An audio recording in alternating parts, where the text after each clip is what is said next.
Agradecer também a disponibilidade, né, de Isabel, de estar aqui participando desse nosso primeiro fórum de mulheres negras na tecnologia. Um evento muito importante para a gente. E agradecer a vocês pelo interesse nesse mini curso na instalação do Debian 10. Eu estou aqui também super interessado em saber como é que a gente vai fazer esse momento. Vou anotar todas as dicas. Estarei à disposição no chat para tirar as dúvidas e para anotar as perguntas de vocês. Se tiverem interesse em falar e tirar alguma dúvida e puder ligar o microfone, vou pedir que vocês acionem aí o botão de levantar a mão, tá? E aí, se não for interromper muito a Isabelle, ela vai tirar a dúvida de vocês e a gente pode continuar. Com vocês, Isabelle, boa sorte e sucesso. Vamos nessa. Boa tarde, pessoal. Meu áudio está bem aí para todos? Sim. Maravilha. A imagem está um pouco escura, esse notebook que eu utilizo, eu não utilizo para transmissão ao vivo, né? Então, qualquer coisa vocês me sinalizam. Durante a instalação do Debian também vou desativar um pouco a câmera para não ficar com latência na transmissão do sinal para vocês, tá? Vou começar aqui apresentando a minha tela, batendo papo um pouquinho de quem eu sou, né? Falar um pouquinho sobre o software livre, falar um pouquinho sobre o Linux e trazer aí esse universo que, no meu ponto de vista, é mágico e cheio de coisas que a gente pode explorar, tá bom? Qualquer dúvida, como a Amy falou, pode sinalizar, tá? Podem ficar à vontade para tirar qualquer dúvida. A gente está aqui no intuito de fortalecer aí a comunidade de software livre, tá? A nossa oficina hoje ela é uma oficina voltada para a instalação e configurações iniciais do Debian 10, tá? O Debian é um sistema operacional, a gente vai falar um pouco mais para frente, mas primeiro eu vou me apresentar devidamente para vocês, tá? Eu sou formada em análise de sistema, eu sou formada pela Facsal, e após iniciar no ramo tecnológico, eu sempre atuei com infraestrutura, tá? Sempre atuei com infra. Então, diante desse cenário, eu precisei aí fazer uma especialização em segurança de rede, né? A área que eu atuo já tem um tempinho, né? Tenho algumas certificações que são importantes para o profissional de TI, né? Sou certificada Zabbix, que faz monitoramento e gerenciamento de rede, sou certificada Google Educate, né? Sou professora da Google, junto com o Senai, né? A gente faz lá um projeto bacana de software livre. Além disso, né, o ano de 2020, diante da pandemia, eu me juntei com minha companheira e nós decidimos criar o Gel Power TI, né, que é uma empresa voltada para o suporte de TI. Né? Nós estamos preparados para atender essa demanda no mercado. E por que, Isa, você criou aí o Gel Power TI? Qual foi o seu objetivo? Meu objetivo principal é ajudar mulheres, né, ajudar no contexto geral, orientando, tirando dúvidas, tentando possibilitar o seu ingresso no mercado de trabalho. E, além disso, na época que nós criamos o Gel Power, tinha uma necessidade muito grande de suporte técnico, né? Então, muitas mulheres, elas não gostam de fazer suporte com o público masculino por conta de assédio. Eu recebi muitos relatos de assédio, de falta de respeito, de cobrança indevida no valor. Então, quando a gente criou esse projeto, foi visando também atender o público feminino, trazendo aí soluções tecnológicas, né? Fortalecendo também, né, a concepção de que lugar de mulher é onde ela quiser, tá bom? Então, tem o nosso Instagram, mais tarde a gente vai falar sobre isso, mas vamos para o objetivo, que é software livre, né? A gente vai falar sobre Linux, que é algo que eu sou apaixonada, tá? Primeiramente, né, qual é a definição de software livre, Isa? O que é software livre? O software livre, pessoal, é caracterizado por não ser particular. Ou seja, devemos entender que software livre é aquele software que respeita a necessidade do usuário. É aquele software que faz com que os usuários possam fazer o que quiser com os programas. Hoje em dia, nós temos muitos softwares proprietários que não permitem que os usuários possam customizar, modificar, possam, de uma maneira geral, aí, ser dono do seu software. Por exemplo, Isa, comprei um software CorelDRAW para fazer edição de vetor. E esse software ele tem algumas limitações, porque dizem que eu preciso comprar complemento para que ele seja funcional. Então, aqui não, aqui com software livre, nós podemos aí destruir esse conceito de que o software ele tem condições para serem executadas. E para um programa ele ser considerado software livre, ele segue algumas liberdades, né? Ele segue algumas liberdades. A liberdade zero, né, é a liberdade de execução do programa, ou seja, o usuário ele pode executar o programa como ele deseja, entendeu? Então, esta é a liberdade zero, criado pela Free Software Foundation, que é a Fundação de Software Livre, que vamos conversar um pouquinho mais à frente sobre isso, tá? Além disso, tem a liberdade 1, que é a liberdade de estudar o programa, de ver como é que aquele programa funciona. E essa liberdade número 1, ela necessita de que o usuário tenha acesso ao código-fonte. Para o usuário estudar o seu programa, ele precisa ter acesso ao seu código-fonte, porque estudando ele pode adaptar o programa às suas necessidades. Tá? Aí tem um quesito muito importante quando eu me refiro a código-fonte, tá? O código-fonte é o código principal, né, feito em uma linguagem de programação que vai possibilitar que o programa seja executado de fato, tá? A liberdade 2 é a liberdade de redistribuição de cópias, ou seja, de modo que você possa ajudar outras pessoas na comunidade. O Linux é uma grande comunidade, né? Então, o objetivo de fazer essas redistribuições de cópia, o objetivo principal disso é ajudar outras pessoas dentro da comunidade. Ajudar essas pessoas, Isa, de que forma? Ajudando a corrigir um erro, ajudando a tratar um tópico. Então, nosso objetivo com a ramificação do software livre é justamente essa. Por fim, a última liberdade, que é uma das liberdades que eu mais gosto em software livre, tá? Que é a liberdade de distribuir cópias modificadas. Então, por exemplo, se eu peguei um programa com um código aberto, eu posso modificar essas versões, tá? E fazer essas distribuições na qual eu implementei melhorias, tá? E essas melhorias, elas visam aí melhorar o desempenho da comunidade, para fortalecer ainda mais. Para esta outra liberdade, é necessário aí que a pessoa, né, o programador ou até mesmo o usuário, ele tenha acesso ao código-fonte, beleza? Aí vem falando um pouquinho do projeto GNU. Você falou, Isa, de todas essas liberdades, mas quem criou isso?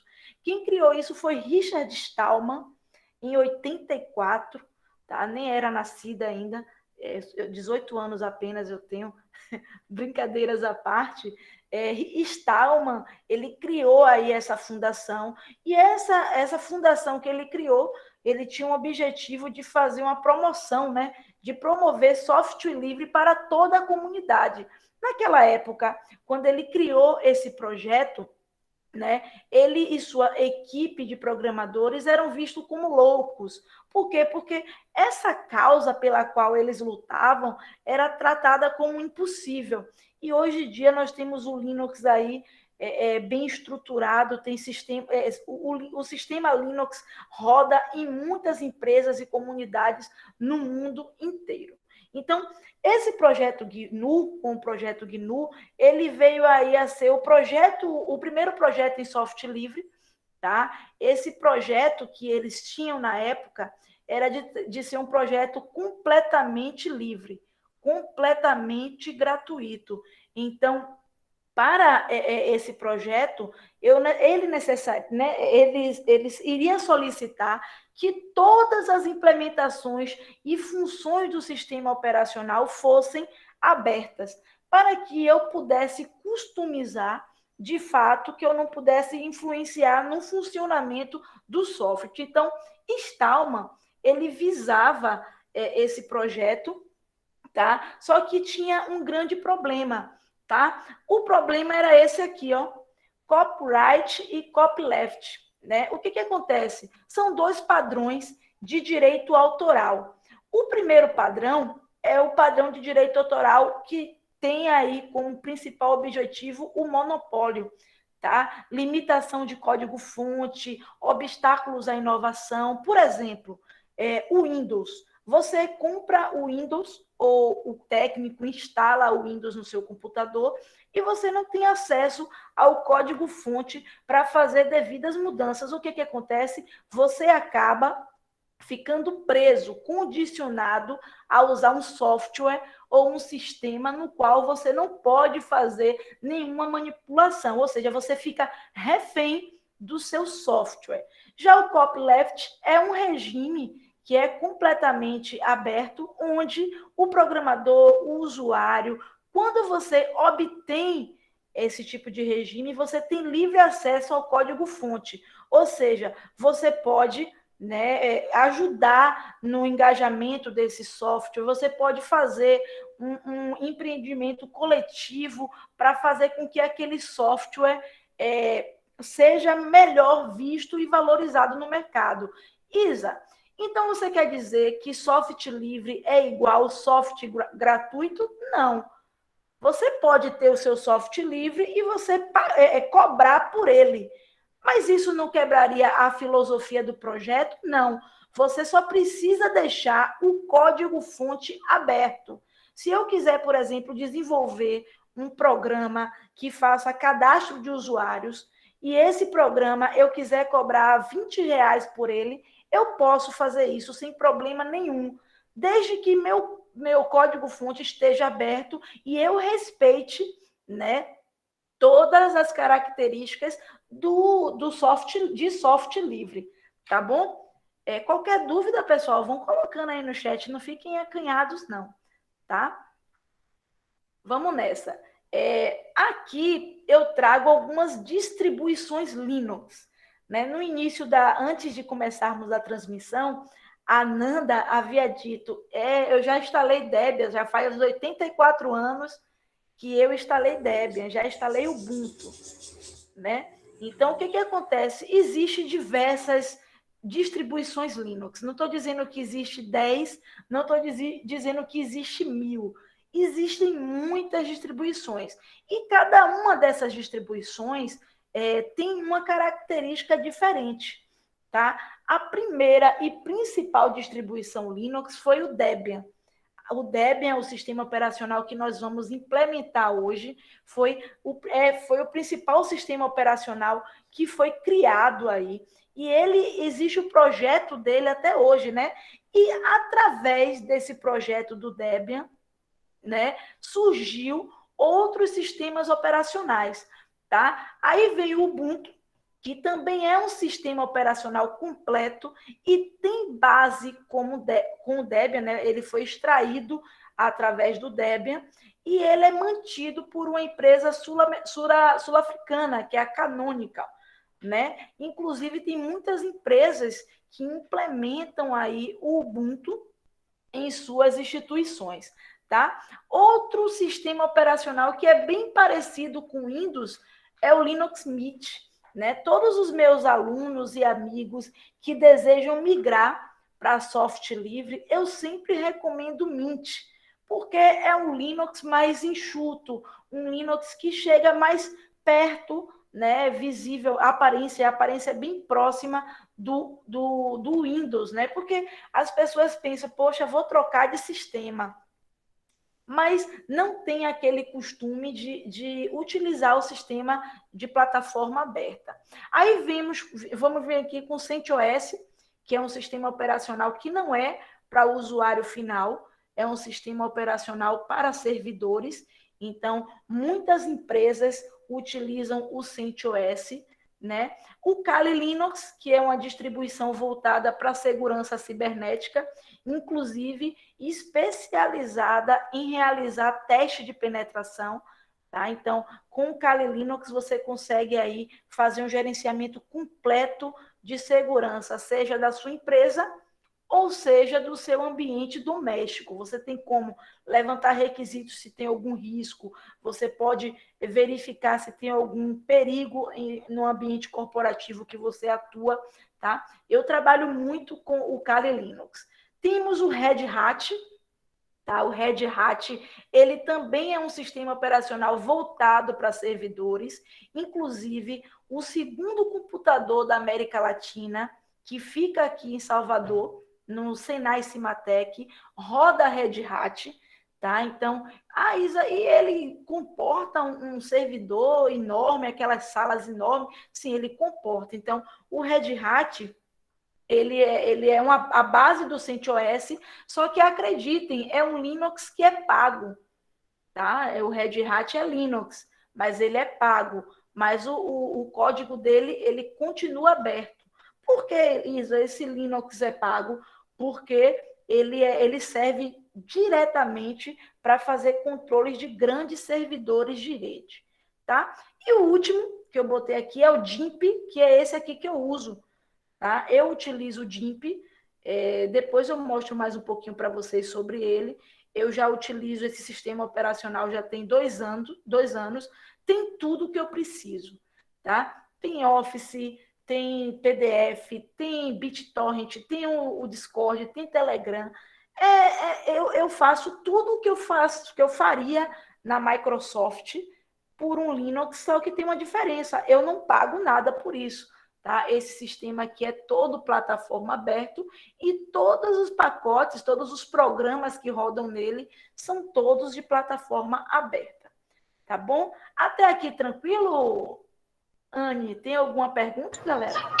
Até o momento não, eu só queria fazer uma referência, né? Eu uso o Linux Mint, comecei a usar no passado, né? Abandonei o Windows, e aí comecei a usar o Linux. Para mim, a experiência está sendo super legal, principalmente na questão da gente instalar aplicativos, usar alguns softwares e tudo mais.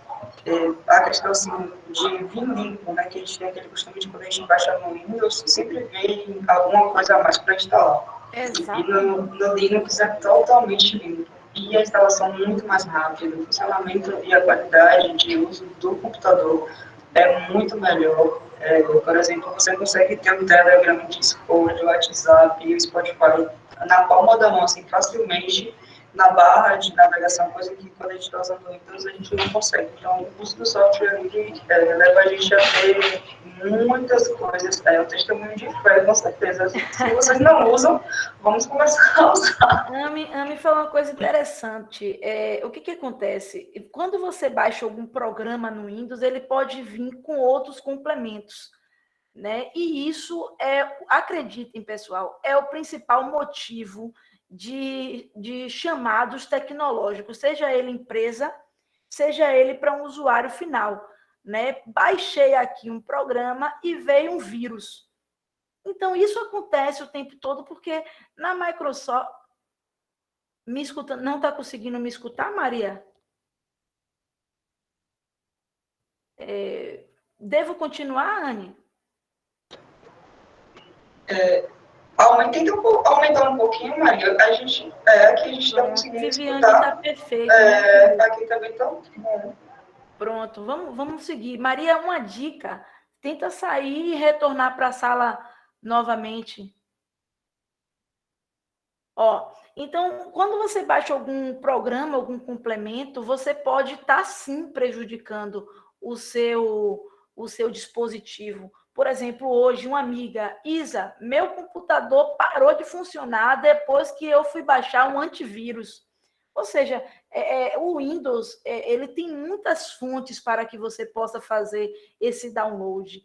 E possa ser que alguma dessas fontes seja ruim. Olha que relato bacana, ó. Uma usuária aqui, cadê? Laiana usa o Mint. Pensou que ia se arrepender, mas foi diferente, amor. Bem-vindo ao clube. Robson, caramba, Robson, você deve ter a minha idade, porque você usa Curumim. Curumim é uma distribuição bem antiga, né? É uma das primeiras, e é brasileira, né? Uma das primeiras distribuições. Estamos quase perto, Robson. Estamos quase perto, né? Olha a Karen escaldando a gente, ó, que foi o primeiro que ela usou no PC do colégio. Caramba, cara, e não revela a nossa idade assim, não, poxa. Então, o Curumim é um sistema operacional de código aberto brasileiro e é muito bacana também de se utilizar, tá? Então, essas são as principais distribuições. Isa, mas por que você escolheu Debian? Por que você não fez, por exemplo, um mini curso de instalação do GIMP? Eu escolhi o Debian porque o Debian é o mais antigo, é o primeiro a ser criado, e o Debian, além disso, é o único que tem parâmetros para os outros sistemas. Então, se você aprende a instalar o Debian, significa que você vai conseguir instalar qualquer software livre que você desejar, tá bom? Vamos adiante, que agora é só Debian do início até o fim. Só botar aqui o carregador no notebook, tá? Então, vamos lá. Deixa eu botar aqui a próxima lâmina, a gente vai falar um pouquinho do Debian 10, tá? O Debian 10, o Debian, ele tem do 1 até o 10, e ele utiliza nome de personagem do Toy Story, né? E esse Debian aqui, o 10, é o Debian Buster, tá? Então, esse Debian que a gente vai fazer a instalação é o Debian Buster, tá? E aí aqui tem algumas informações sobre ele, né? Esse Debian, ele foi lançado a versão 10.0 em 2019, ou seja, já tem aí quase um ano desde o último lançamento, só que ele foi atualizado. Ele foi atualizado para a versão 10.8. Por que isso ele foi atualizado? Porque o Debian, eles lançam pacotes de segurança. E um desses pacotes de segurança é para avisar usuários que utilizam servidores. Então, essas mudanças, inclusive o Gale Power fez uma postagem sobre isso, sobre essa segurança que foi mudada. A gente até ensinou a comunidade a fazer essa instalação, visando ter um melhor desempenho. Tá? Agora vamos deixar de conversa, deixa eu minimizar aqui. Aqui o link que eu falei do Instagram sobre a atualização do Debian, mandei aí no chat. Vamos parar de conversa agora e vamos meter a mão na massa, tá? Então, para fazer essa instalação do Debian, a gente vai utilizar outro software livre, que é outro software livre, que é um software muito utilizado, que é o VirtualBox. Todo mundo aí que trabalha com instalação de sistemas operacionais virtualizadores já deve ter escutado falar do VirtualBox, tá? O VirtualBox, ele é gratuito, ele é open source, ele é código aberto, e eu estou aqui no meu Linux, não precisei fazer nenhum malabarismo para fazer a instalação do VirtualBox, tá? Eu vou pedir só desculpa, não reparem a quantidade de máquinas que tem aqui, como eu dou aula utilizando meu computador pessoal, então deve ter máquina aqui do semestre inteiro para fazer demonstração para os meus alunos, tá certo? Então, a primeira coisa que a gente vai fazer para criar uma máquina virtual, né? Eu vou fazer passo a passo, porque possa ser que tenha pessoas que nunca fizeram essa instalação e pessoas que precisem aí consultar posteriormente lá no YouTube das Meninas Digitais, tá? Depois que concluir, vai ficar disponível lá para vocês. Então, eu vou fazer o passo a passo, tá? Entenda o VirtualBox como um emulador. Eu tenho um sistema base e vou fazer uma emulação de outro sistema operacional. Vou dar o nome a ele, botar aqui Debian TI, tá? Ele já vai dizer aonde é que essa máquina virtual vai ser armazenada, tá? Ela vai ser armazenada aqui no VMsBox, né? No meu diretório, tá? O tipo é Linux, a versão é Debian 64 bits. Por que, Isa, 64 bits? Porque 64 bits eu consigo ter um maior aproveitamento de programas que vão ser executados posteriormente. Após a instalação do meu sistema, eu vou poder instalar uma grande quantidade de programas posteriormente. Próximo. Aqui, uma máquina física, ela precisa de memória. A máquina virtual também precisa de memória. E tem uma coisa interessante nesse Debian, é que ele tem alguns requisitos, tá? Como assim, alguns requisitos? Para eu instalar em máquina virtual, eu preciso ter pelo menos 1 GB na minha máquina. Mas, se eu colocar aqui 512, ele vai funcionar sem nenhum problema. Só que eu vou colocar 1 GB aqui. Eu costumo dizer o seguinte, Linux roda até um pedaço de lata, né? Até a máquina mais fraquinha que você tiver, se você colocar Linux, você vai ter o melhor aproveitamento daquela máquina. Então, eu vou colocar aqui 1 GB de memória. Eu vou criar um novo HD para a gente instalar esse sistema operacional. O tipo é VDI. Dinamicamente alocado. Por que dinamicamente alocado? A gente vai determinar um valor para o nosso HD e ele vai ser preenchido conforme a gente for usando essa máquina. Então, dinamicamente alocado, o disco vai ser criado. Eu vou colocar um HD virtual de 15 GB, mas o pré-requisito para instalação é 8 GB. Mas, se eu quiser, eu posso rodar o Linux direto do pendrive. Por exemplo, quando eu vou para algum local que eu não posso levar meu notebook, eu levo sempre meu pendrive com o meu Linux instalado e eu faço a execução dele do boot no meu pendrive. Claro, vai ter algumas instituições que não vou conseguir fazer isso por conta de permissão, mas é correto afirmar que você pode rodar o Linux direto do seu pendrive sem nenhum problema.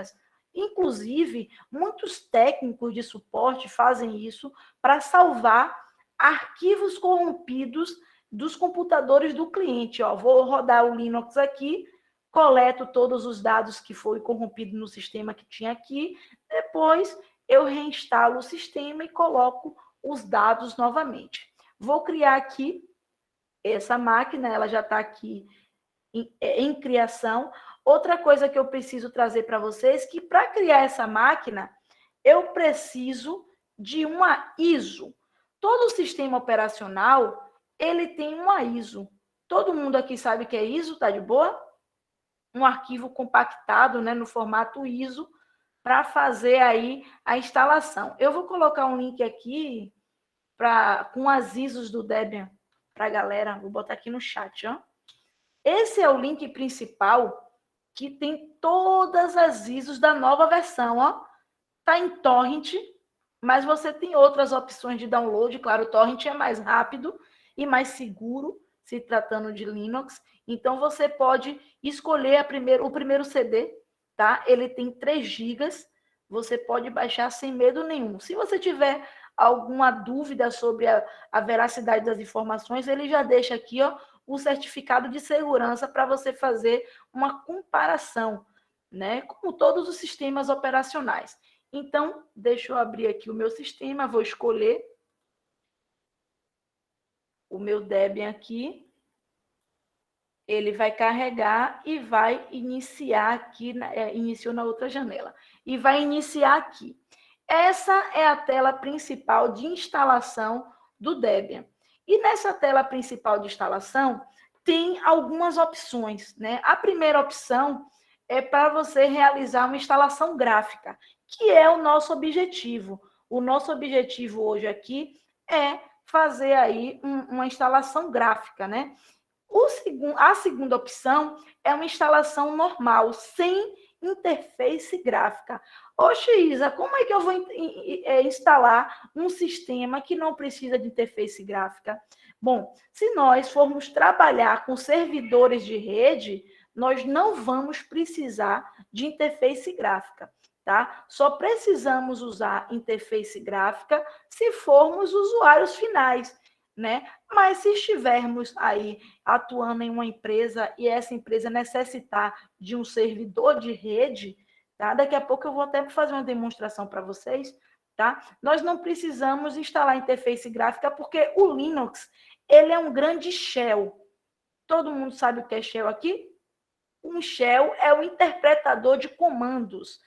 Então, ele, além de identificar os comandos com o mouse, né, como vocês estão acostumados, ele também interpreta os comandos através do seu shell, tá? E acreditem, é muito mais rápido do que você fazer as ações em interface gráfica. Aqui tem outras opções avançadas, que são opções de teste, tá? Lembrando que a comunidade Debian deixa tudo bem documentado, tudo bem estruturado, para que vocês possam consultar quando necessário. Então, vamos optar pela instalação gráfica.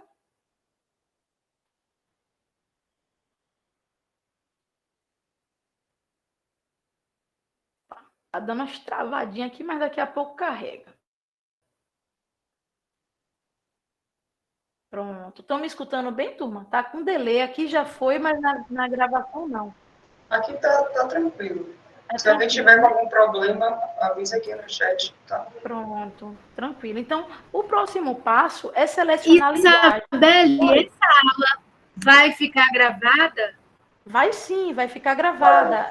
Tá dando um delay. As meninas digitais vão Pronto. postar no YouTube. Tô tranquila. Tá tranquila agora? Ficou bacana? Estão me escutando bem? Tá aqui, tá tranquilo. Pronto. A próxima etapa... Pronto, muito obrigada. Disponha.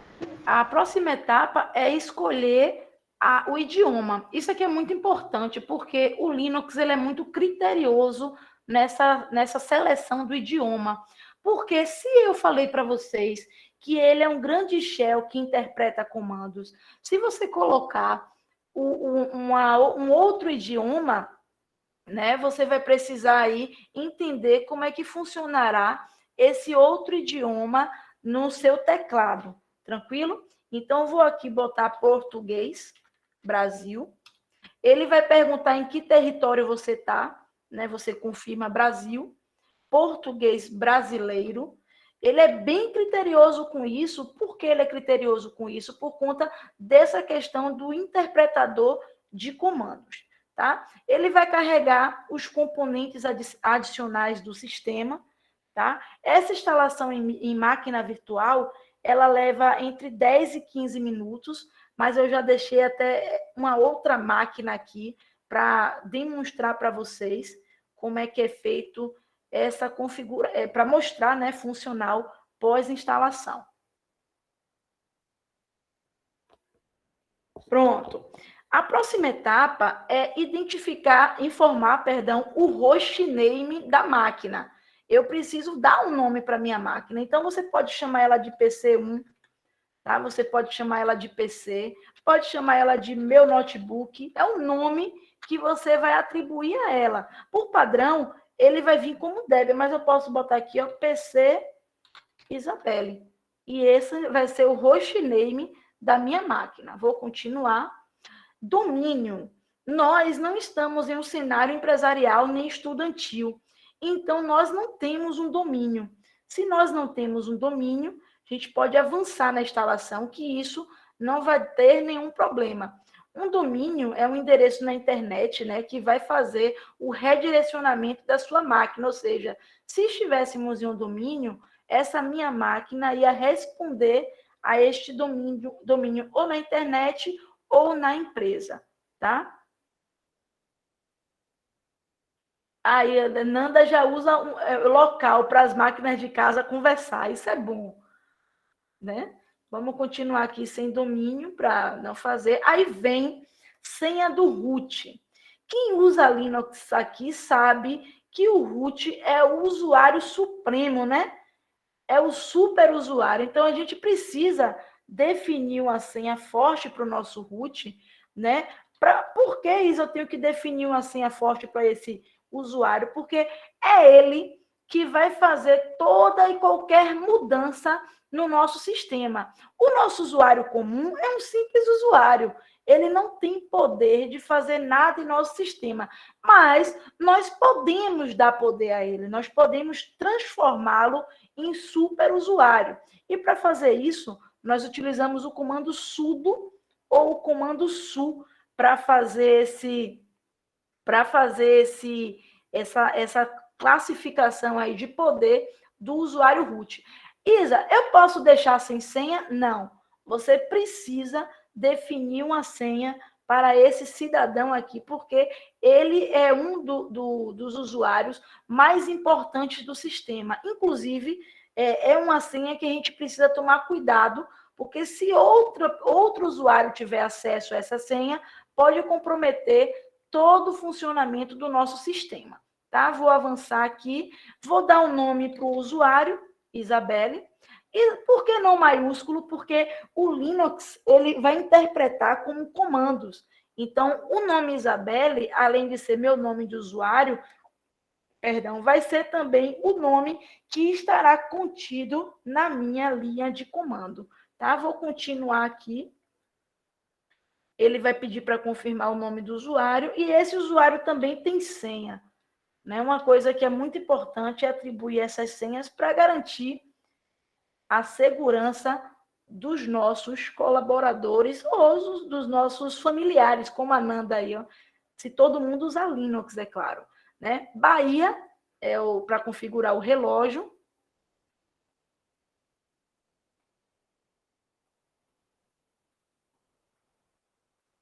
Aí aqui vai vir uma etapa muito interessante, que é a etapa do HD. Né? Aqui ele vai iniciar a configuração do HD e ele vai perguntar para você se você quer fazer alguma configuração diferente no seu HD.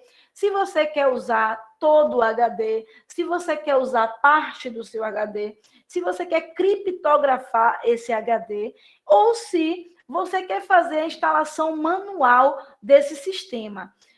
Se você for fazer a instalação desse sistema com outro e fazer o processo de dual boot, você vai precisar fazer a instalação manual, porque você vai deixar ele pronto para receber um outro sistema, caso seja necessário. Nesse nosso caso, a gente vai utilizar o disco inteiro, porque nós não temos objetivo de particionar, nem de colocar outro sistema. Vamos continuar. Ele vai selecionar o nosso HD virtual. Se fosse na máquina física de vocês, ele iria selecionar o HD da máquina física de vocês, ou a partição que você deixou alocada para fazer isso, tá? Continuar. Aí ele vai perguntar se você quer todos os arquivos em uma partição. Uma dica, mesmo que o Linux ele diga assim, todos os arquivos em uma partição é destinada para o iniciante, mas eu vou com o Robson. Eu sempre crio a partição home separada. Por quê? Por conta de segurança. Se qualquer diretório do meu sistema for comprometida, a pasta do usuário, tudo quando eu chamo /home é a pasta do usuário. Todas as informações do usuário ficam guardadas nesse diretório. Tá? Então, eu boto sempre a pasta home separada. Se eu quiser, eu também posso... Ele cria automático, Lino. Ele vai criar automático. Já ele vai dar essa informação da partição swap. Tá? Então, tem outros usuários que optam também por criar o diretório var, que são destinadas a variáveis do sistema, e a TMP, que é usada para guardar os arquivos temporários. Por exemplo, se eu baixei um programa, esse programa fica no TMP até eu instalar ele. Tá? Então, como nós somos iniciantes, vamos criar aqui a partição home separada. E aqui está, ó, Lino, ele cria automático. Ó, ele pega a partição primária, que é a partição que vai estar o sistema operacional, ele cria uma partição lógica, que vai estar a swap. Todo mundo sabe o conceito de memória swap? Eu vou falar só para esclarecer. A memória swap é a seguinte, se você estiver precisando de um recurso, Karen falou algo, é aconselhável em caso de múltiplos... Não, cara, no caso, se você tiver outro sistema, é bom botar a barra home separada, porque se outros usuários logarem, ou se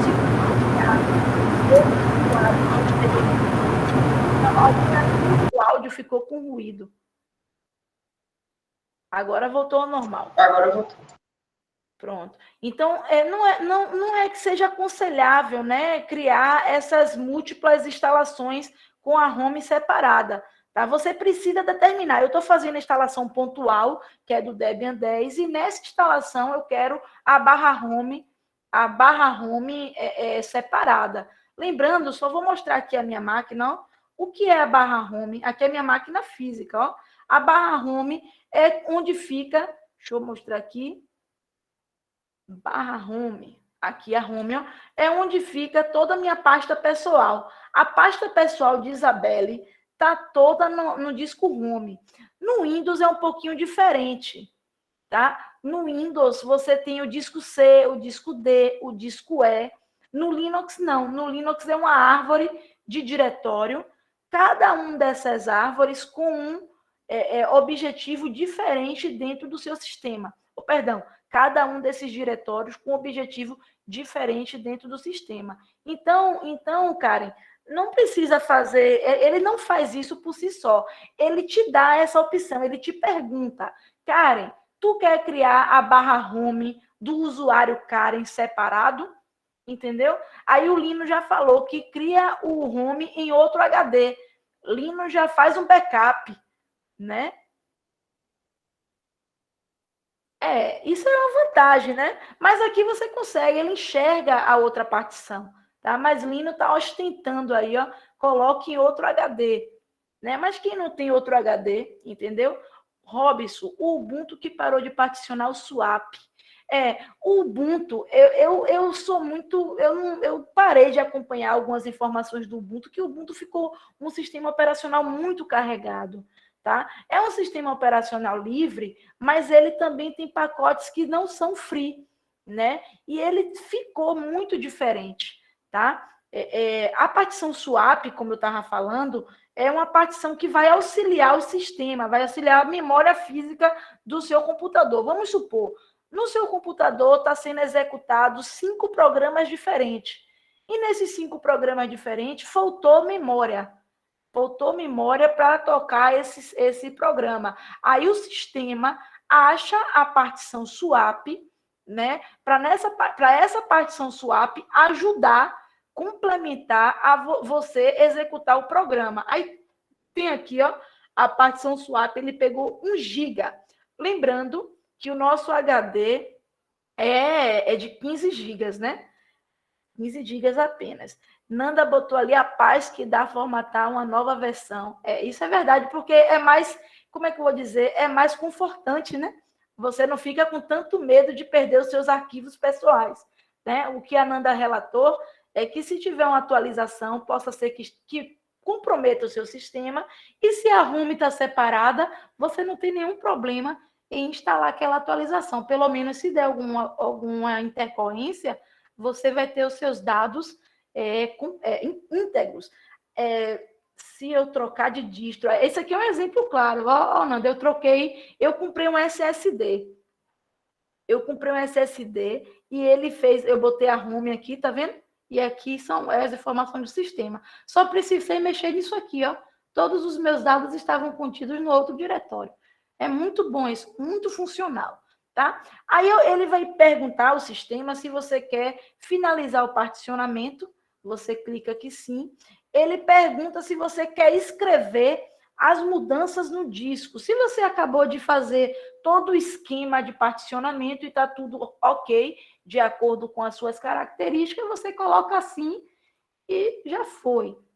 Agora ele vai começar a instalação do sistema. Eu queria só falar uma coisa, depois eu vou disponibilizar essa apresentação para as meninas também, se alguém tiver, né, quiser para guardar e tal, e até para consultar posteriormente, tá?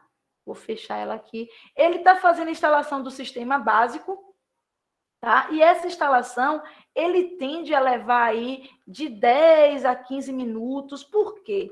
O Debian, o Debian, ele agora implementou uma melhoria no gestor de pacote. No Linux, pessoal, todo programa é chamado de pacote. E o que foi que o Debian fez? Ele implementou algumas melhorias no pacote apt. Tá? Então, toda vez que você vai fazer alguma atualização ou quando você vai instalar novos programas, esse apt ele vai ajudar você a localizar um programa mais, como é que eu posso dizer, um programa mais atualizado e um programa mais seguro. Por exemplo, o Linux, diferente do Windows, eu não vou lá no Google ou vou no Baixa Aqui para procurar arquivos para baixar. Eu tenho um repositório onde o sistema vai buscar esses aplicativos. Então, enquanto está instalando aqui, eu vou abrir o meu terminal, tá? Esse é o terminal do meu sistema, tá? Eu vou dar aqui um name "-a", ele é o meu, ó, um Linux desktop, da hora, tudo direitinho. E se eu quiser fazer aí a instalação de qualquer programa, eu vou usar o comando apt. Ou então eu vou na loja de aplicativos, né? Eu não confio muito, mas eu vou lá também. Mas diferente do Windows, que você precisa ir lá no Google, colocar assim, por exemplo, quero baixar hoje um conversor de PDF. Você vai lá no Google, coloca, vai vir 1.500 opções para que você possa baixar. No Linux, não. No Linux, você tem uma lista de repositórios. Ó, eu só deixei um aqui para mostrar para vocês, para não dizer que eu sou desorganizada, né? Então, o Linux, ele busca, né, esses programas em um lugar específico, um servidor que pode estar em qualquer lugar do mundo. Se eu clicar aqui, aparecerá o link, né? Esse link aqui vai estar contendo todas as informações que eu preciso para baixar qualquer programa para ser executado no meu computador. Além desse gerenciador de programa, eu também posso fazer download pela loja de aplicativos, tá? Então, Isa, essa loja de aplicativo vai buscar lá no Google? Não, ele vai buscar neste mesmo repositório. Então, se eu quero aqui instalar o Dropbox, né, o Popcorn Time, ele vai direto naquele repositório e vai trazer esse sistema, o programa atualizado para mim. Algumas pessoas, né, principalmente alguns alunos meus que são cismados, eles não gostam desse sistema que eu uso. Eles falam que o GIMP é monitorado pelo Japão, não, pela China. Eu falei, monitorado, a gente usa Google, né? O que o Google não monitora? Você faz uma pesquisa na Google, você bota lá, aparece na mesma hora no seu e-mail, várias informações destinadas a isso. Então, eu gosto muito desse programa aqui. Eu utilizo o Debian em minha outra máquina, né? Mas nessa daqui eu utilizo o GIMP. Assim que ele instalar o programa básico, ele vai fazer algumas perguntas para a gente, tá? A primeira pergunta que ele vai fazer na instalação é se a gente deseja colocar outro CD. Ó, você deseja colocar outro CD? Por que ele está me perguntando se eu quero colocar outro CD? Que possa ser que eu tenha em outro CD informações adicionais que vão ajudar o meu gerenciador de pacote. Nós não vamos colocar outro CD, continuar. Ele vai perguntar se a gente quer fazer um espelho de rede. O que seria um espelho de rede? Verificar se tem algum software que vai auxiliar nessa instalação. Se nós estivéssemos aqui com um pouco mais de tempo, porque quando a gente faz o espelho de rede, ele vai pegar informações na internet sobre pacotes que estão faltando. Então, se a gente for fazer isso, ele vai demorar um bocadinho. Então, vocês podem colocar não, e depois vocês podem dar um apt update para atualizar o seu sistema. Tá? Vou continuar aqui a instalação. E podem perguntar aí, tá, turma? Não tem problema nenhum. Fique à vontade aí. Deixa carregar. Assim que carregar essa tela, aparecerá a seleção de software que vai ser instalado no nosso sistema, né? O Linux, ele vai dar, o Debian, perdão, ele vai dar opções de qual interface, assim, antes ele te dá aqui para você participar do programa de pacotes, né? Para você colaborar, dizendo se você gostou ou não. Essas informações aqui é para fazer tipo uma estatística sobre quais são os pacotes mais utilizados no seu sistema. Você pode ignorar também, ele vai seguir. E aqui, assim que concluir essa instalação, ele perguntará o seguinte: você quer instalar qual interface gráfica? Então, o Debian, ele te dá essa opção. No Linux, diferente de outros sistemas operacionais, nós podemos escolher qual é a interface gráfica que melhor se adapta aí ao meu cenário. Por exemplo, se eu tiver uma máquina muito fraquinha, uma máquina que é bem simplória, eu posso utilizar o XFCE ou então o KDE. Inclusive, tem uma comunidade KDE aqui em Salvador. Eu não sei se fica na UFBA, mas eu acho que tem uma comunidade bem frequente do KDE aqui em Salvador. Né? E ela é conhecida, essa KDE, pela sua área de trabalho Plasma. Tá? É um ambiente, fica na UFBA e no IFBA, Nanda confirmou aí, fica no IFBA. Tá? Então, o que acontece? Esse KDE Plasma, tá? Ele é bastante utilizado na maioria das distribuições. Tá? Então, ele é uma área de trabalho feita para o Debian, baseada em Debian, ideal para quem está iniciando. Por quê? Porque ela é enxuta. Ela é nativa da distro, Maurício. É nativa, já vem assim. Já vem assim, é nativa. Tá? Aí tem uma coisa interessante. Se você tiver um computador um pouco mais porreta, né, que tenha um poder gráfico um pouco mais trabalhado, você pode optar aqui pela GNOME ou a Cinnamon. É uma das minhas prediletas. Né? No meu desktop eu uso Cinnamon. Tá? Ela é minha predileta, mas ela também carrega muito. Ela é muito carregada. Por quê? Porque ela foi desenvolvida em uma distribuição chamada Manjaro. Não sei se vocês já escutaram. Essa distribuição Manjaro, ela lembra muito Mac. Tá? Ela lembra muito Mac, assim como o Elementary. Tá? Então, Isa, se eu tenho um computador e esse computador é um computador intermediário, qual você recomenda? Eu recomendaria aqui o Gnome. Só que tem uma coisa bacana no Debian 10. Se você, por exemplo, quiser deixar ele aqui com ambiente padrão, ele vai identificar qual é a característica do seu desktop. Lembra na criação da máquina, eu coloquei 1 GB de memória e coloquei um HD de 15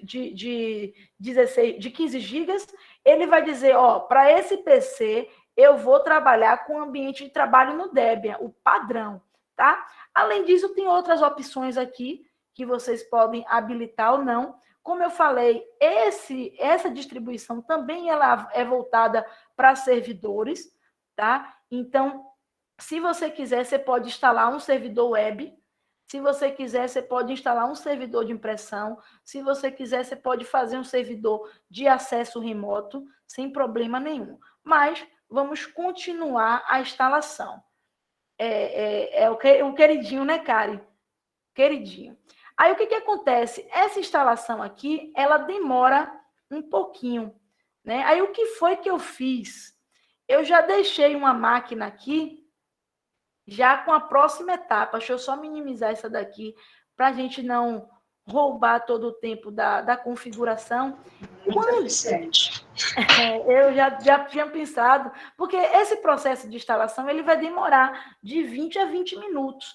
E a gente está transmitindo, temos outras páginas abertas, então tem programas executando em segundo plano, então possa ser que demore, e esse não é o nosso objetivo. Quando ele concluir a instalação, ele vai fazer uma pergunta que é uma pergunta importantíssima, tá? Ele vai precisar instalar um complemento chamado de GRUB. O GRUB, ele é o responsável por carregar o sistema. Então, quando ele pergunta se você quer instalar o GRUB, né, ele vai fazer o arranque do sistema no registro aí de inicialização. Ou seja, ele vai condicionar que o seu HD inicie com o sistema operacional que você acabou de instalar. Então, vou continuar aqui. Ele vai perguntar onde eu quero salvar. Eu vou salvar no HD, né? Lembrando que o Linux não tem esse conceito de disco C, disco D, disco E. Então, ele tem o /dev, que é para device, né? E o SDA significa que eu tenho um HD SATA conectado a ele. E eu vou fazer a instalação aqui. Vai ser um pouco mais rápido. Eu vou pausar a outra máquina aqui. Para ficar um pouco, para não ficar muito lento. Agora, essa instalação aqui é belezinha, rapidinho. Daqui a pouco a máquina vai pedir para reiniciar. Pronto, ó. Instalação completa. Lembrando que nessa máquina também eu utilizei o padrão do Debian, que foi a área de trabalho padrão do Debian. O sistema vai reiniciar. Lembrando que você pode customizar o seu Linux, tá? Tem muita forma para customizar. Tem uma página que eu indico muito, que é o Pinguim Criativo. Deixa eu botar aqui para vocês seguirem. Ele mostra, é esse aqui, ó. Ele mostra como é que vocês fazem aí para customizar o seu sistema. Vou colocar aqui o link caso vocês queiram acompanhar depois, né? Tem vários sistemas bacanas aqui que eles mostram como customizar, tá? Pronto. Já está aqui o meu sistema que eu tinha instalado anteriormente. Deixa eu aumentar ele aqui, né? Eu já tinha deixado pronto porque massa, beleza, Ami, obrigado, viu? Aí o que acontece? Eu vou entrar aqui no usuário ISA que eu havia criado, tá?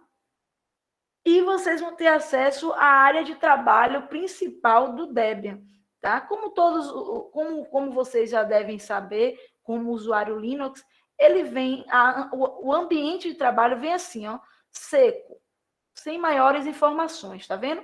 Só que você pode customizar com o tempo. O que acontece? O Linux, ele é funcional por quê? Porque se você for migrar para o Linux, você não precisa se preocupar em instalar softwares, porque ele já te dá tudo que você precisa para trabalhar de imediato. Ele te dá software de escritório, ele te dá calculadora, ele te dá um navegador padrão, que é o Firefox, que também é de código aberto. Então, vamos supor, vou migrar hoje do Windows para o Linux, né? Então, você pode migrar e escolher um sistema operacional, ó, sem problema nenhum, que ele vai funcionar perfeitamente. Tranquilo? Então, a primeira pergunta aqui que eu vou fazer para vocês é se tem dúvida quanto ao processo de instalação, que daqui a pouco a gente vai fazer umas configurações nele aqui.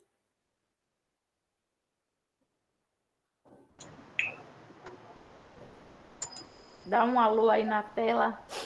Pode falar. Eu fico que eu estou bebendo uma água também para hidratar aqui a garganta.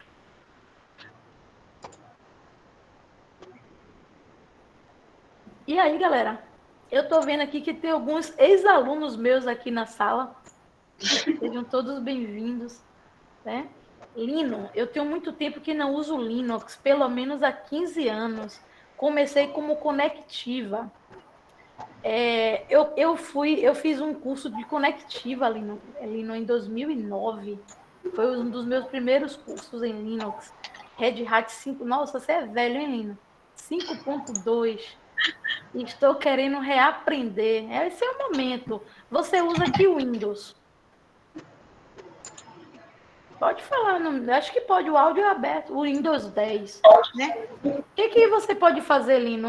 Uma sugestão, né? Vamos supor que você esteja com receio. Se você for deixar para fazer esse dual boot, eu conheço, velho, você não vai fazer, você vai ficar, ó, enrolando.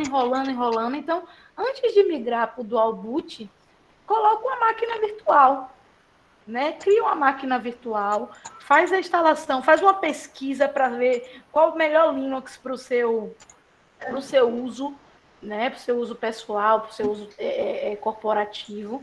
E depois que você fizer essa pesquisa, você vai, baixa ISO, é gratuito, né? Você pode instalar quantas você quiser para você treinar, para você ver qual é realmente a que você se identifica e já foi, um abraço, tá? Ah, Isa, eu quero fazer dual boot, mas aí vem tempo, aí vem a placa-mãe que não deixa. Eu tive um problema recentemente com essa questão do legalize da placa-mãe que não deixava o cabra tirar. Exatamente, Robson. Hoje em dia, para você fazer um dual boot, você precisa ir na placa-mãe, fazer várias configurações, e um usuário comum, ele não vai querer ter esse trabalho, sacou? Ele vai querer achar pronto. Eu hoje, eu tento conscientizar algumas empresas sobre o uso do software livre. Hoje não sei não, formato e acabou. Não, pô, mas aí você pode. É quase a mesma coisa, Robson, não mudou muito, não, tá? Mas, poxa, o usuário ele vai ter um sistema. Eu faço isso nas empresas. Por que não software livre? Se tem tudo que o usuário precisa, aí os gestores respondem: ah, mas os funcionários eles estão acostumados com Windows. Mas aí pergunta: quanto desses Windows você pagou? Nenhum, tudo craqueado, né? Então é complicado, né? É complicado porque infelizmente, né, tem esses problemas. Eu fiz um projeto, já tem uns 2 anos, de uma empresa que utilizava o Office. Cadê? Nada, na verdade, até outro dia vinha atrelado com configuração de boot do Windows.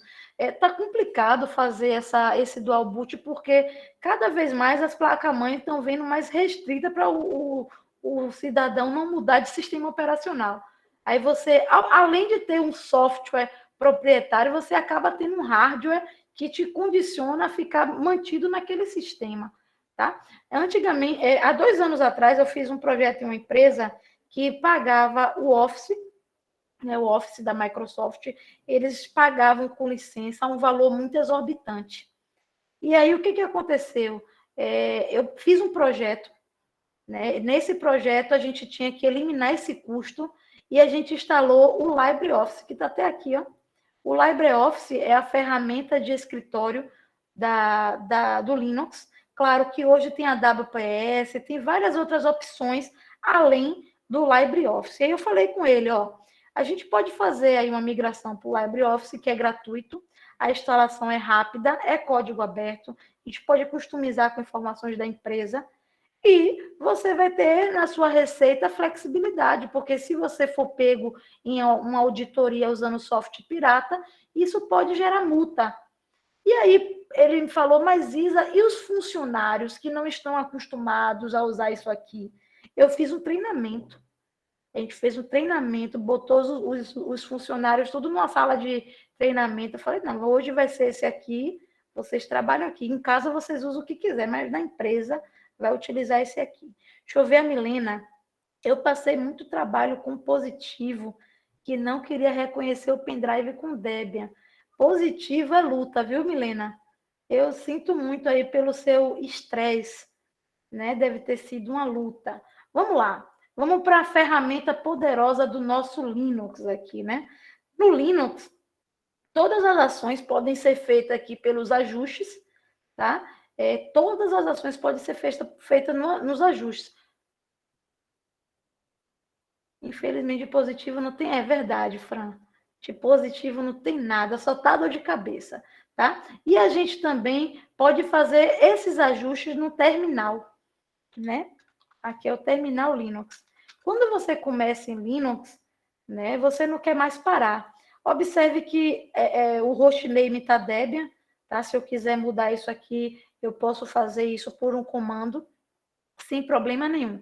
Tudo que eu fizer aqui nesse terminal, eu só não vou abrir o terminal tradicional, porque o meu sistema é Linux. Se eu acionar o terminal, eu vou para o terminal do meu PC, entendeu? Então, lembra que eu falei que tem um super usuário, um usuário que é um usuário porreta? Então, para chamar esse usuário, eu posso dar o comando sudo. Opa, perdão, aqui é su apenas. Deixa eu limpar aqui. Aqui é só su, aqui é Debian. Então, coloco o su, coloco a senha do root e observe, ó, que o meu usuário agora, que antes era Isa, agora é root. Por quê? Porque é o usuário que eu posso fazer qualquer mudança no meu sistema, tá? Mas Isa não fica mais fácil ir lá no Firefox e baixar um programa, mas nem todos os programas vão estar disponíveis lá no Firefox no formato que o Linux reconhece. Por exemplo, no Linux, eu não tenho o formato .exe.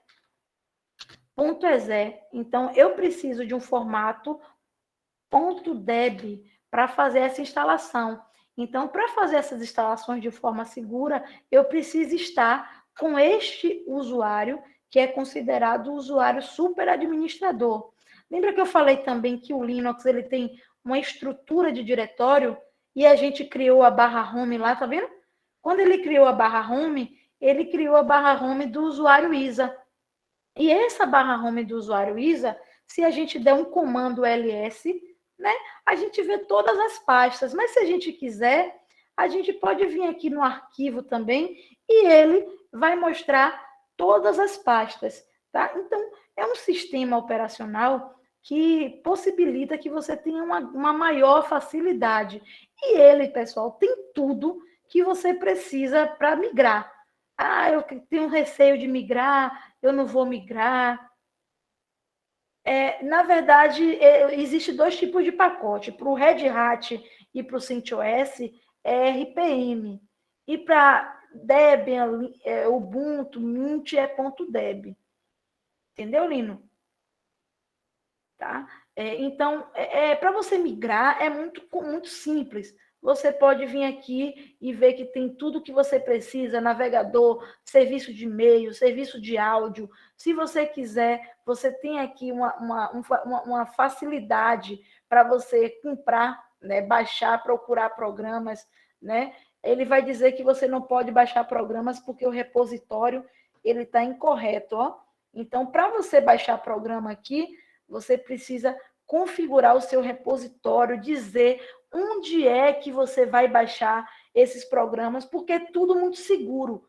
E fazendo isso, você vai ter uma grande quantidade de segurança, tá? Então, só para mostrar para vocês o poder do terminal, né? E eu também falei que a gente ia ver um pouquinho de configurações, tá? Eu vou dar o comando ipadd, que é o comando para mostrar as configurações de rede da minha máquina virtual. Observe que ele já tem um IP, tá? Lembrando que o IP é o endereço da máquina na internet, né? O endereço IP é o endereço da máquina na internet, então eu consigo fazer aqui conexão à internet porque eu peguei um IP, né? Se eu quiser, por exemplo, criar mais um usuário para o meu sistema, eu posso dar o comando add user e vou chamar o meu usuário predileto, que é o usuário teste, que eu não sou muito criativa, tá? Vou botar aqui o usuário teste. Opa.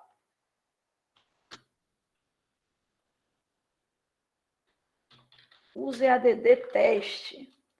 Opa.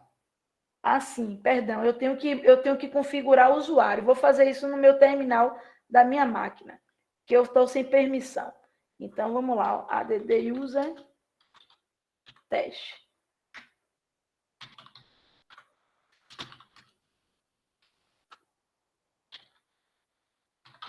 Pronto, aí aqui eu vou criar o meu usuário teste, lembrando que este usuário aqui não está habilitado, ele precisa de permissão, eu também não configurei essas permissões, tá? Por que, Isa? Por segurança, não é qualquer usuário que eu vou colocar no meu sistema.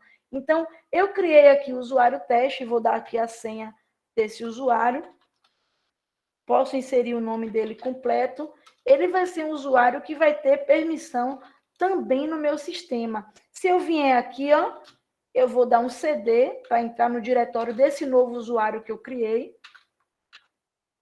Cadê? Tem alguma dica para quem quer aprender? A gente vai falar já já sobre isso, Maurício. Já já a gente fala sobre isso. né? Vou dar aqui o comando e o usuário que eu acabei de criar, ó. Aqui eu já estou dentro do usuário que eu acabei de criar. Se eu der um ls aqui, eu tenho as informações de documento, downloads, tudo desse usuário. Se eu quiser ver esse usuário, eu posso vir aqui também, ó, em contas, e vai ter a usuária Isa, que é a minha usuária, e o usuário teste, que eu acabei de criar. Vou criar outro usuário aqui, para vocês verem que eu posso fazer qualquer coisa no meu terminal, tá? Vou botar aqui, sei lá, Isa 2. Olha a criatividade da pessoa. Vocês também não me ajudam, né? Coloquei uma senha dessa usuária aqui. E automaticamente essa usuária apareceu aqui, ó. Isa, teste e Isa, né? Outro usuário Isa, a segunda Isa que eu adicionei no meu sistema. Então, é importantíssimo trazer para vocês que é possível gerenciar todas as configurações do Linux, né? Nesse contexto, tá? O Lino perguntou sobre esse meu sistema. Deixa eu só abrir aqui, Lino, para te mandar o link para você baixar a ISO, né? A gente tentar converter esses novos usuários de Linux, né? E falar um pouquinho de comando que o Maurício perguntou ali.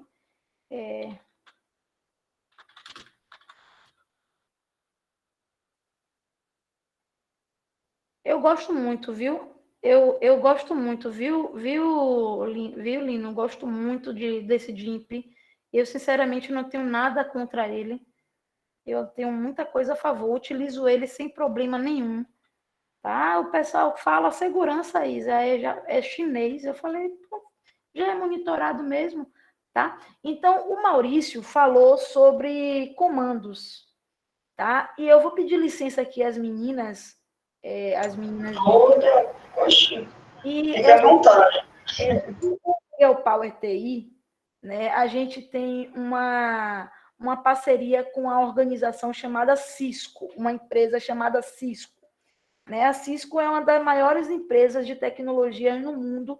Elas vendem roteadores e switches, tá? E o nosso GeoPower TI, ele é vinculado a esse projeto de capacitação Linux gratuitamente. Então, o que eu vou fazer aqui? Se vocês tiverem interesse, tá, em seguir essa carreira Linux, eu não digo nem para você, se você quiser trabalhar com isso, massa. Mas se você quiser entender mais como funciona o sistema, entender mais o que tem por trás desses códigos, entender como é que funciona as distribuições, né? É importante que você importante que você saiba, em conhecimento nunca é demais. E se eu acredito que a maioria das pessoas que estão aqui presentes são da área tecnológica, né? São da área de TI. Então, esse curso aqui, ele é gratuito, tá? Em parceria com a Cisco. Tá? Então, se vocês tiverem interesse, vocês podem preencher para eu fazer a matrícula de vocês. Se inscrevendo hoje, eu já matriculo vocês na própria segunda-feira. Eu queria aproveitar aqui para mostrar como é que funciona esse curso. Ele é um curso básico de comandos, tá? Cadê? Isabelle, a gente pode disponibilizar esse documento lá no Discord também para o pessoal? Fique à vontade, pode sim. Já é automático. Vocês se inscrevem aqui, ele processa na segunda-feira e vocês vão ser matriculados no curso, tá? Nossa, Eu tenho esse curso, pelo amor de Deus, eu estou viajando, tá? Esse é muito boa, né, Laiana? Muito boa. A Viviane... Eu também conheço a Cisco, eu estava fazendo curso de redes lá. É muito bom. Eu sou professora da... Opa! Eu sou professora da Cisco já tem um tempinho, né? Já tem um tempinho. E aí a gente fechou essa parceria com... o link está no chat. Rejane, o link está no chat. Então, tem uma turma em andamento, ó. Essa turma aqui em andamento, eu botei até no Instagram do Girl Power e tal. Então, eu vou mostrar para vocês o detalhe desse curso, para você ver que é um curso que ele começa bem primário.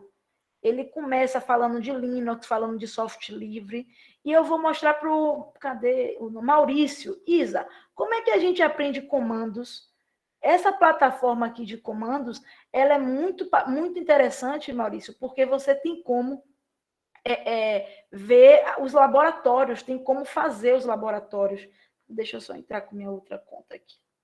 É muito bacana. Então, é uma possibilidade de vocês estarem aí aprendendo Linux, que eu acho que, se vocês forem de tecnologia, é uma diferença muito grande. É uma diferença muito grande e vai abrir portas para vocês. Deixa eu só fechar aqui e mostrar para vocês como é que funciona o curso.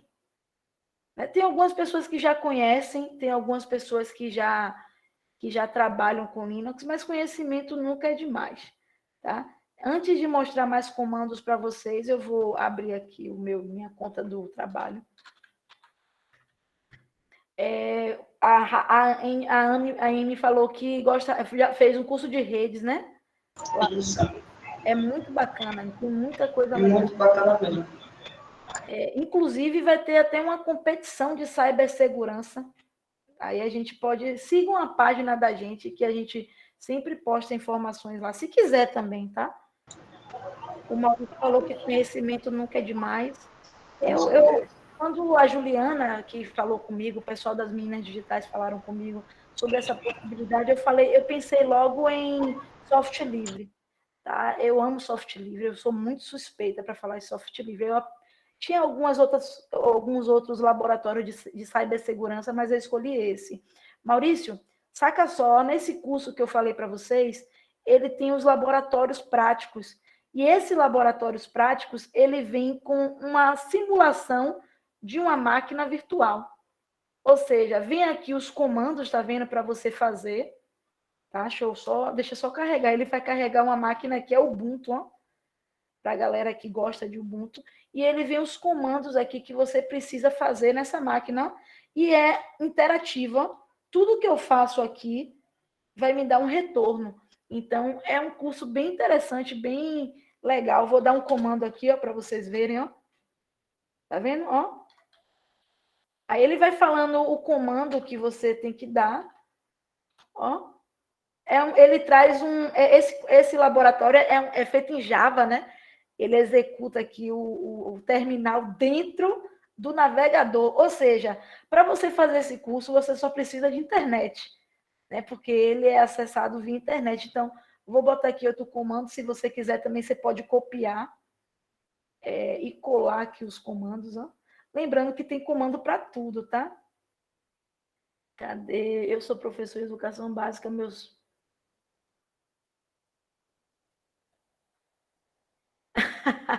Eu vou contar uma história para vocês daqui a pouco. Dá para fazer no telefone sim, Rejane, sem problema nenhum. Só estando com internet, dá para fazer tranquilamente. Vou abrir outro laboratório aqui, só para vocês verem que todos os laboratórios são assim. Ele tem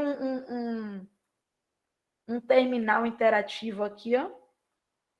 Conforme você for avançando, ele vai ficando, claro, mais porreta, né? mais difícil. Mas o objetivo é fazer com que vocês entendam cada comando desse. Aí, tá vendo? Vou dar o comando que ele pede, o PS, ó. Aí, tá vendo? Você pode fazer tudo, é totalmente interativo. Se vocês tiverem interesse, segue lá e faz. Enquanto isso, eu vou mostrar mais um pouquinho disso para vocês. Isso, Fran, isso mesmo. A Cisco ela tem incentivado bastante esse conceito de estrutura educacional, né? E a gente tem que aproveitar. É uma empresa que é uma empresa privada, é uma empresa que os seus equipamentos e sua licença tem custo, mas a gente precisa aproveitar as coisas boas que ela tem para nos oferecer, né? E esses cursos gratuitos é um exemplo disso. Tranquilo? Deixa eu minimizar aqui. Vou fechar aqui a minha máquina. Eu vou ligar uma outra máquina para a gente falar um pouquinho mais de configuração, tá bom? Ainda temos tempo. Eu estou gostando muito da interação de vocês. E se vocês tiverem qualquer dúvida, vocês podem interromper a qualquer momento. Tá? Quero mostrar só a diferença entre uma máquina e outra. Vou botar uma aqui do lado da outra. Essa máquina aqui, pessoal, que a gente fez, foi a que a gente acabou de instalar, né? A máquina que tem lá o usuário ISA, tá vendo? E essa máquina aqui é a mesma coisa dessa, só que ao invés de ter interface gráfica, tem a interface sem estar gráfica, terminal, né? Ou seja, quando você instala o Linux, você tem dois tipos de interface. A primeira interface, essa interface aqui, totalmente terminal, e essa segunda interface, que é uma interface gráfica, né? Claro, para o usuário, essa interface aqui é mais amigável, mas acreditem, dependendo do seu grau de conhecimento, você tem que acessar a interface terminal para fazer algumas configurações. Tá? Vou logar aqui nessa máquina terminal. E aqui tem tudo que eu preciso para trabalhar, tem aqui. Só que, ao invés de estar aqui bonitinho com interface gráfica, está com linha de comando. E aí tem uma coisa interessante. Tudo que eu preciso fazer aqui é por comando. Eu não consigo usar o mouse nessa janela. Tudo que eu faço nessa janela é com o teclado.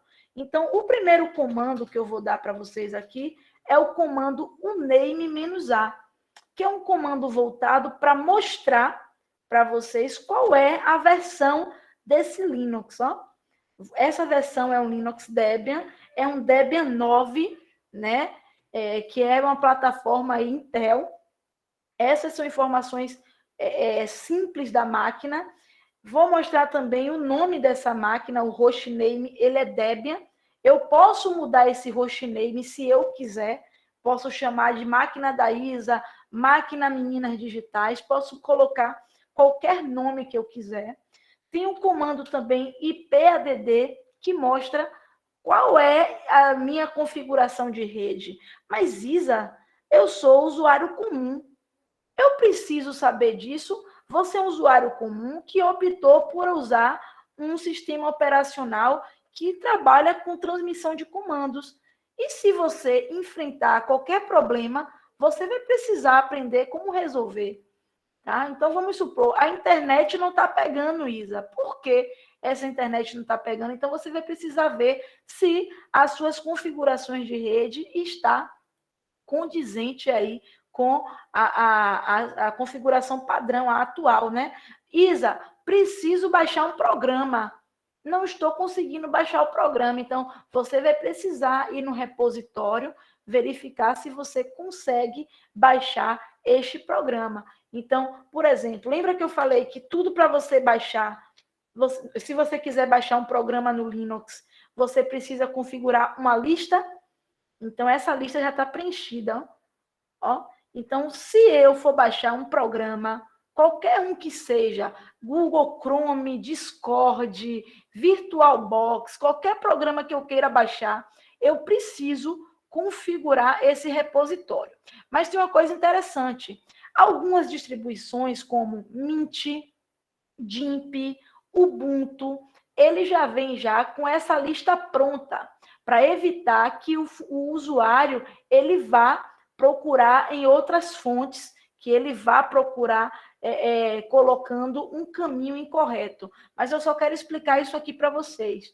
Tá? Toda vez que o seu sistema operacional for baixar um programa, ele não vai no Google, ele vai direto em um servidor específico. Tá? Um servidor específico Debian, um servidor específico Ubuntu, um servidor específico Mint. Então, ele não pega aquela informação em qualquer lugar. Ele pega essa informação em um repositório de segurança para fazer com que você faça essa instalação com todos os detalhes que você precisa para executar em seu sistema operacional. Tranquilo? E aí? Quero ver todo mundo dizendo aqui no final da apresentação que vai começar a usar Linux, viu? Também estou esperando. E começar a usar Linux já tem uma chance maior na concorrência aí do livro que foi colocado para sofrer. Tem que fazer com que a galera... Dan já está... Já convenceu a pessoa. Né? Francine é minha aluna, viu? Está aqui né? Francine foi minha aluna, se formou agora. Foi minha aluna e tá. Não usa Linux ainda não consegui convencê-la, né? Mas ela sabe do que eu estou falando. Então, esse é o Linux, pessoal. Esse é o Linux. Eu posso fazer qualquer configuração aqui que você necessite, tá? Posso. Chegou a hora. Cadê? Vitória. Sempre tive curiosidade. Inclusive, tem o Discord lá das meninas. Se vocês quiserem, eu estou lá no Discord. Se vocês quiserem bater o papo posteriormente, eu estou à disposição, tá? Tem meu Telegram também. Eu não estou usando o WhatsApp frequentemente. Se vocês quiserem, eu posso passar meu Telegram para vocês. Deixa eu só lembrar aqui. Isa, quero usar Linux, e aí você me ajuda? Eu vou falar uma coisa a você. Se for para usar Linux, eu ajudo a gente várias noites aqui para tentar resolver. O LinkedIn, peraí que eu vou botar também o LinkedIn para vocês. N, já foi aqui, hein? Se a galera tiver algum complemento, alguma dúvida que queira tirar. E aí, pessoal? Deixa eu só compartilhar aqui o meu LinkedIn para a galera. Aí, tá aí. Você pode botar também lá no... Tem a lista de presença, galera. Se não fizer a lista de presença, o certificado fica comprometido. Com certeza. Vou mandar lá no Discord. Deixa eu ver se eu acho uma ISO do GIMP aqui para mandar para a galera também. Deixa eu só dar uma olhadinha aqui. Enquanto o pessoal preenche a lista de presença. Tem gente que já está convencido, isso já é um alívio, já é uma grande satisfação. Né? Eu achei que eu ia ter que precisar explicar um pouquinho mais, mas a gente está vencendo. Tá vendo? Mas também, sabe o que acontece? Vocês ajudaram, porque você utiliza, a Nanda utiliza, a Robson e o Lino já utilizou, então a galera já vê que é vantagem, tá? Então... a gente sempre vai achar um pouquinho diferente, vai achar que não vai conseguir mexer. Tem uma coisa que afasta o usuário do Linux. É a questão dos jogos, né? No Linux não roda jogo. Isso aí é mito. É mito, porque hoje você já tem placas gráficas aí que já tem drives direto para software livre. Então, por exemplo, eu não jogo. Eu já joguei muito, mas hoje em dia eu não jogo. Ó, ele mandou até a interface que usava na época. Caramba, velho. Olha a interface que ele usava na época, turma. Ó. Rapaz, meu Deus do céu.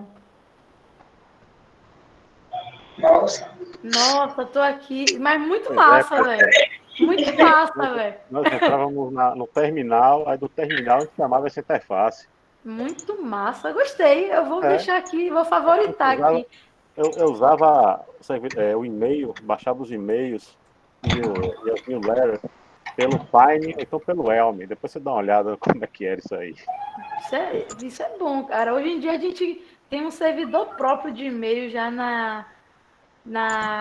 já no Zimbra, um servidor completo de e-mail, é muito mais funcional, né, Lino? Agora melhorou muito as coisas, né? Antes você tinha que fazer uma coisa interessante que vale ressaltar, né? Eu, quando comecei Linux, eu tinha 17 anos, por aí, e para usar uma impressora era uma luta, era difícil, né? Era muito difícil. Quem usou Linux nessa época falava, não vou mais usar esse sistema não, que nada só dá dor de cabeça. Mas naquela época que tínhamos toda essa dificuldade, jogos rodam, alguns, mas não todos, Maurício, alguns dão trabalho, mas outros... Né? É verdade, para mandar para a impressora, estou lembrando aqui que a gente mandava o comando e o nome do arquivo para LPT, para ele começar a imprimir. No Windows, a gente configurava a impressora, até naquela época ajustava a página. No Linux era muito difícil. Hoje, se a gente for comparar hoje, deu um salto significativo, né? Hoje, por exemplo, aqui, meu sobrinho, que eu não jogo, meu sobrinho instalou um negócio de jogo aqui, isso tinha, né? Para a galera que joga, esse aqui de jogos, ele instalou aqui, ó. Ele roda jogo direto aqui, eu fico observando né? Fico monitorando, eu deixo ele usar aqui sem medo, porque eu sei que ele não vai trazer nenhuma ameaça. Vírus aqui não se cria. Vírus aqui não se cria de jeito nenhum. Então, é um sistema operacional que me proporciona muitas coisas. Hoje eu posso falar que me proporciona muita coisa boa. Antigamente me dava muita dor de cabeça, mas foi assim que eu aprendi a amá-lo. Né? Vamos lá, Robson mandou aí o wiki do Curumim. Caramba, deixa eu mandar aqui para botar aqui Curumim. Quem lembra do Curumim aí, galera? Ninguém, né? Todo mundo novo. Todo mundo novo, tá arrasado aqui já, velho. Tem até ISO dele, olha ele aqui, é o costumezinho. Costume é bonito, cara. Fala sério, lá um interface amigável. Aqui com o Cinnamon. Ó, fala sério.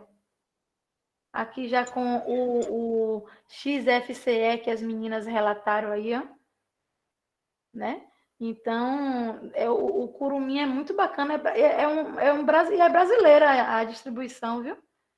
É brasileira. Depois vocês, tem até a ISO para baixar aqui, depois vocês pesquisam aí sobre esse Curumim, tá? Não esquece não, galera, o conhecimento nunca é demais, tá? Ah, Isa, eu uso Windows, mas nunca é tarde para conhecer uma coisa nova, sacou? Eu penso assim, que nunca é tarde para conhecer. Hoje os colegas, meus amigos até brincam. Você não sabe mais usar o Windows, tá? Eu tiro onda com ISO de vírus, pegar um pendrive. Tá vendo? Isso é verdade. Nunca mais, eu nem lembro mais o que é um vírus. Vejo o vírus no computador do cliente, né? Mas no meu computador eu tenho consciência que aquele não se cria, não. Tá bom? Tem mais alguma pergunta, dúvida, bate-papo? Daqui a pouco tem outra palestra muito boa, né? De prototipação, Daqui a pouco. o pessoal olha de conjunto. Isso, Nanda falou que até sabe usar o Windows, mas sofre. Eu tô nessa pegada aí, Nanda. Eu, sinceramente, eu uso, mas uso muito para o trabalho, né? Dificuldade reversa. Oi? Ela está falando da questão de dificuldade reversa, né? Eu utilizo mais por conta do trabalho. Eu uso o Windows para ser o cliente dos meus servidores, entendeu? E também a gente precisa saber trabalhar. Eu acho assim que um bom profissional de TI, né, um bom profissional de TI, ele precisa saber das duas plataformas. Eu já ouvi coisas terríveis sobre o Linux, velho. Essa porcaria, esse lixo, esse não sei o quê. Só que aí a gente tem que mostrar o lado positivo, né? Aí as pessoas acabam mudando o pensamento. E lá, eu comecei a usar o Ubuntu e estou gostando de aprender os comandos. Se você precisar de auxílio, Ila, conte comigo, tá? Sempre que tiver dúvida sobre o uso de um comando, e faz esse curso, é muito bom esse curso aqui, ó. Eu estou ligada que geral vão fazer esse curso aqui de comando, tá? Então, se vocês precisarem de auxílio, podem contar comigo. E com o pessoal das meninas digitais também que estão aí à disposição. Só chamar. Robson, quero saber sobre os arquivos no pendrive. E aí, Robson, abre esse mic aí e diz para a galera.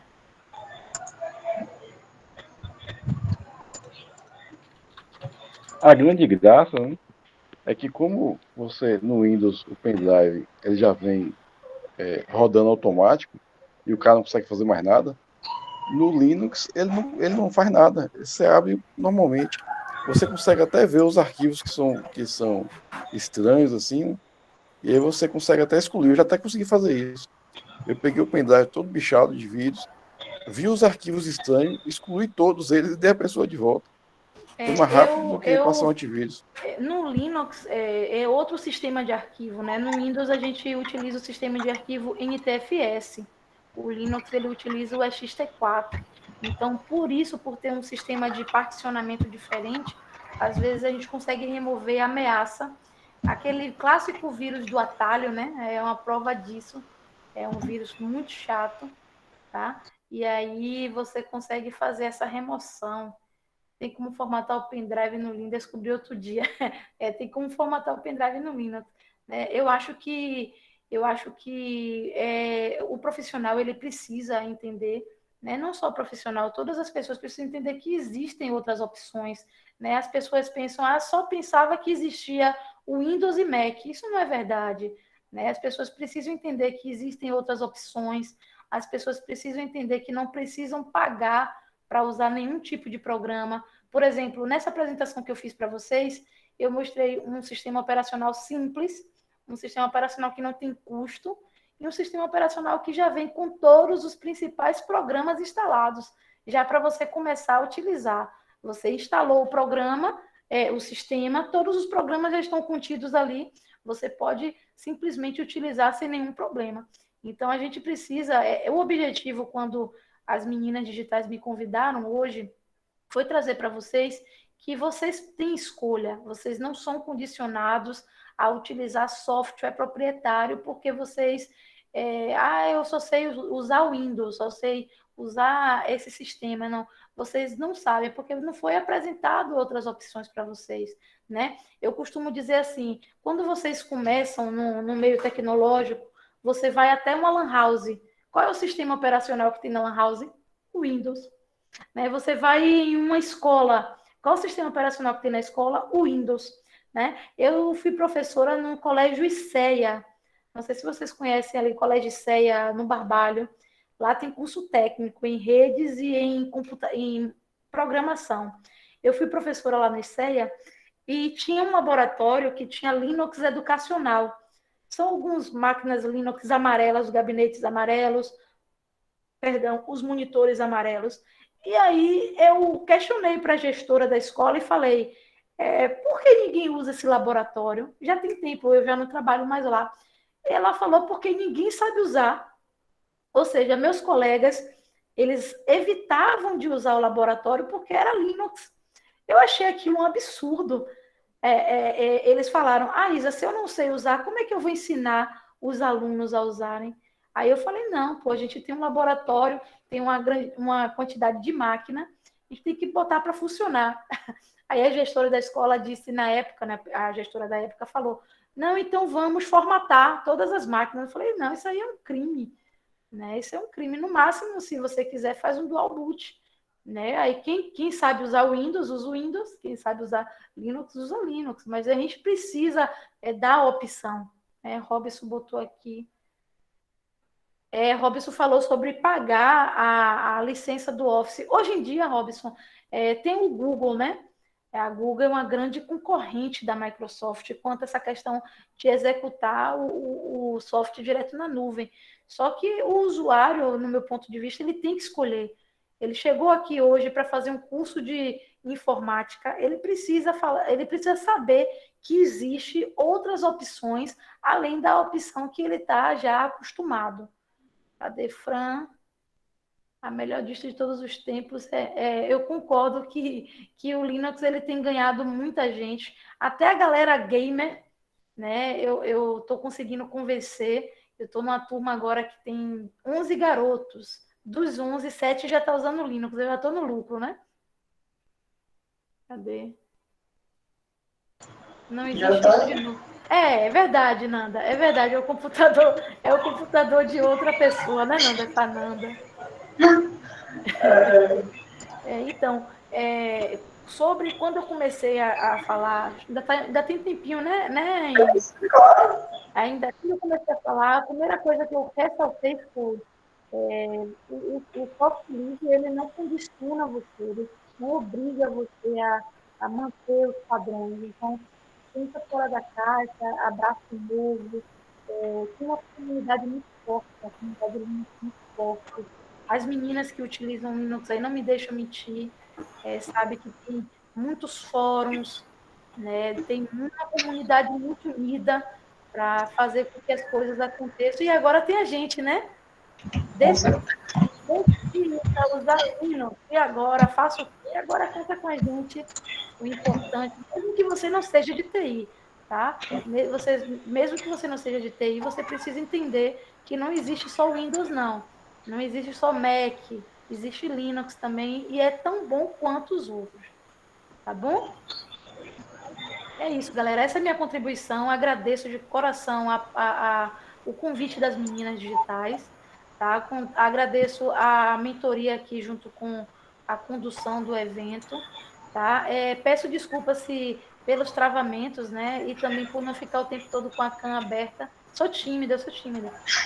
É sério, sou tímida. Eu sou Mas professora. tá ótimo, foi Eu muito sou professora, mas eu sou tímida. Fran tá aqui que não me deixa mentir. Eu sou bem tímida. Caso vocês queiram conversar comigo, tem o meu Discord lá no canal das meninas. Está sendo um evento maravilhoso, aproveitem. Ainda tem uma Adriele também, minha aluna, Adriele. Adriele também trouxe todo mundo, viu? bom. Que massa! Agradeço a todos pela colaboração, pelo feedback, pela troca de conhecimento, tá? E estamos juntos, estamos juntos. Obrigada Com também certeza. pela colaboração e apoio. Nós que agradecemos pela disponibilidade, pelo interesse em participar desse evento, pela presença de todos aqui.